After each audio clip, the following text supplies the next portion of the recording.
Holy guys, voinia chuan. Freya kan da dona. Guide da avakate lulem tro. An ben boxia.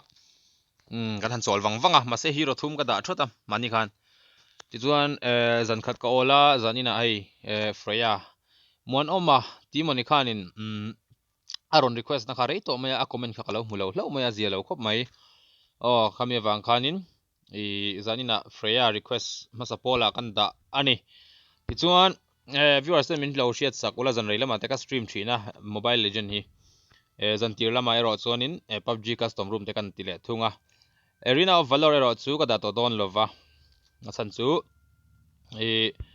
viewer hlo lova tin khel kan om rolin viewer kan nei chuang lo chuan video da hian om zia nei ho lovani chu wang chuanin arena of valor hi chu big te request tak te ni lo hi chuan ka ti to don ri lo ani ole Freya biga hianin assassin emblem bounty hunter hi kan lamai thina tin solo idu chuan high and dry portra ama se AOE damage na nasat awangin high and dry hi chu ka recommend vak lova killing spree po thei thawani fighter emblem ang pona lak theya fighter emblem ang lak don chun hei hi alak dan tur ani don ani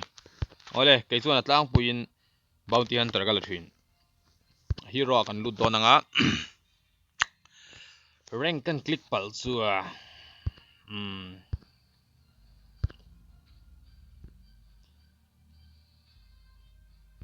ole Freya hi khoi ka omle Freya ole Freya hi escape anei tha azuang theya kan the thawa amaro chu engmo team fight lak lo la team fight exit nan hian flicker te hi amamo chang atama petrify le sprint po mil thawa tin purify man angai chang po omani engponi se flicker hi ke chuan kalak war ber ania tuna tan chun flicker kan la phot don ani ole a hero kan lu don Freya hi kan ria dangin diamond a leidon chuan diamond zanga somkole pakwania amero chu I recharge shim khan cheng som ni man pon recharge tala idong thei thawani chulai chu BP na leive theilova hero nei engeni nei dan bi kom wang khan mo poni se Freya hi ama hi basic attack dependent deuh mai hero ni wangin Natalia te ang chi tin antiang Karina te ang chi mo basic attack counter thei ho chuan an counter ve em ani en lo antiana mai anga Natalia second skill chunga hian Freya hian a basic attack arin chana wangin damage nei theimi lova basic attack zong counter wangin mo oleng poni sela tiang hianin tiang turn on AI Freya chu a passive hian ti hian after casting a skill Freya greatly increases attack speed for the next this effect has 6 stack at most. Freya gains an attack speed of sacred orb for every 2 stack by sacrificing different amounts of sacred orb. Freya can enhance her skills to different degrees atiani ole Freya chu a passive chu attack speed here increase thaitani chu skill samana pi ni tani skill samanga ku a damage ku sorry attack speed ku rang tani a kap rang tani kaka Freya passive chu ni tani ti chuan chu mai ni lova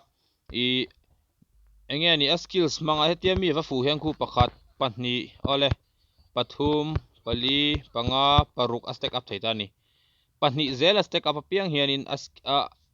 a skills hi a khoi se no tani chu ku ending atina le zola skills hi mo chu I man dan kha I thiam angai tani ole a skills up dana chon second skill up masak ver turania first skill hi up nung zo kang ti chuan a skill so dan kan en lokang tuna sorry damage bot kan dange a thi har deu ole the hi attack speed pa ngai ni ti chuan a stack khu a full chuan azwan zong ate khu a thui bi ke em tani tin hemi a skills toite ava flick peina hi voi khat voi ni voi thum a voi lina voi li kha a stun thei tani chu astan khatia anok up stun na khanin ku a passive anun na hnuai mi hi a hmang zo vek thungani kan hmuang khwanin chu khu amang zo vek ta ni a full a ihman chuanin a full ai da ero chuanin ama hianin a damage hi anale zual don ani ki kwan ti chuan a skills apiang hian a skills man apiang hian in hemi asteka hi amang tangkai zer ani ti khamin thret sakta bok ila a tha ome astek hi kan ti bo vek lokanga ti chuanin sorry ole astek hi awm lo chuan sorry astek hi full lo chuan a zuan zong te khu a toy bik ta ni hemi first skill zuan zong te tin hemina a knock up dana a damage nei te ate atlem bik em ta ni chu hemi a hnoi bar tangkai na ni ta ole first skill thodan first skill a chuanin a zuang theya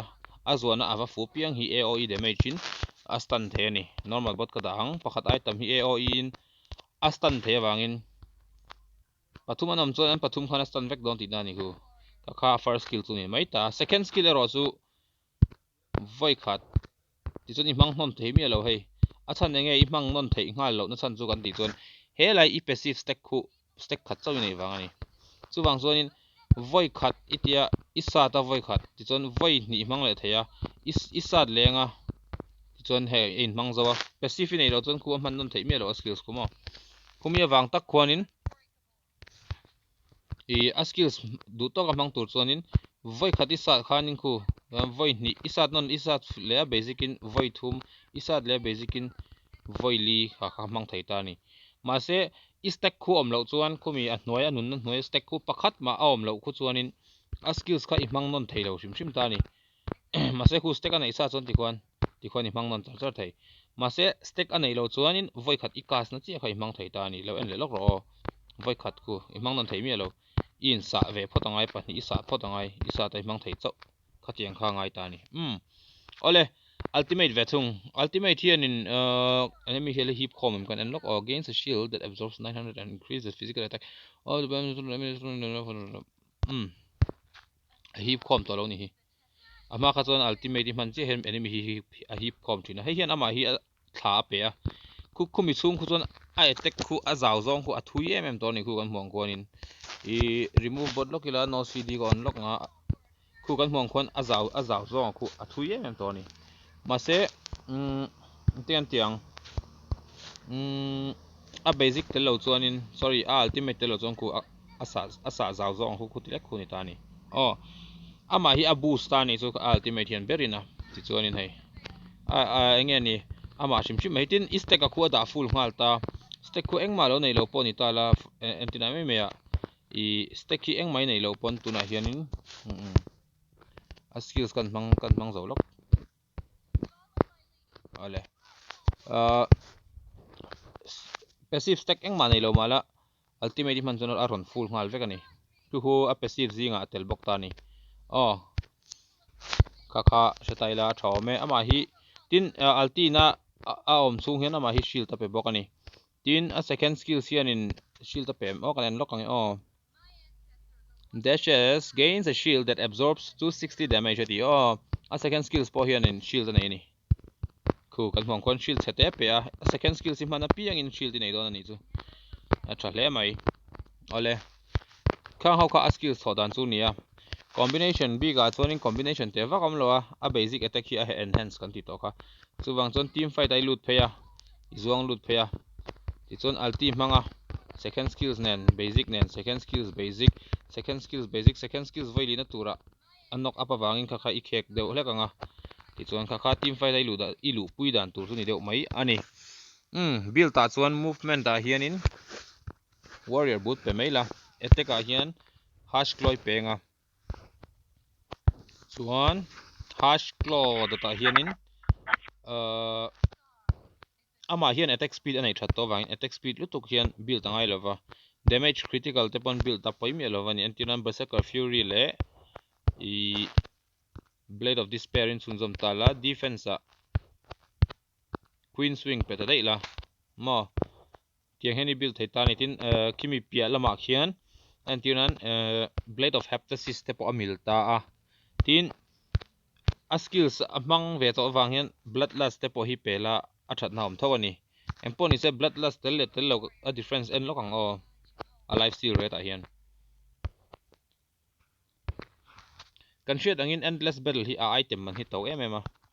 ka recommend lo na san chu global number 3 hian in tuna ka build ang hian a hmanga global number 1 le 2 ero chon endless battle an ron hmanga masen win rate a chezoka i asan chu item man atawa a hma a in a thil ti the tlem to zok si chu wang jong gold kha a boi thak mai kan ti dewani ole chun a life steal red kan enang a skill zong zong lena bel khomin tuna hian alti ka manglo ti khamin hriat sak lo la kha life steal red chu ni ta ni Freya chu life steal red ku tha em ani oh ti chuanin tuna hash claw ne na a skill sina vamp pack khan enge din hun kan en vele don ani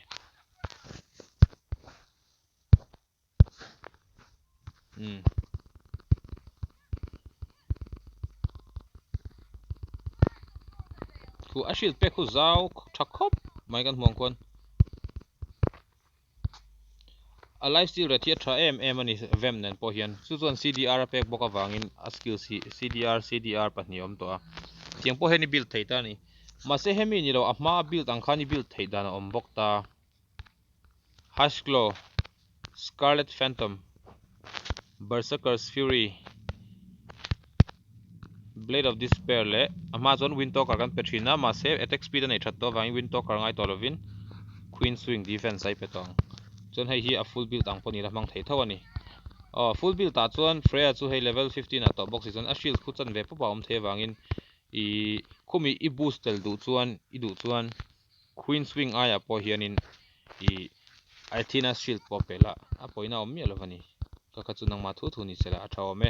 ole kha Freya guide bi ka chon ni sela abak video dang hero guide hi chu mong chain kan ron la da chho ve zel turangai la India ML hian an ban thuai turangai tabok ila a thawme kha zong khani mai ro se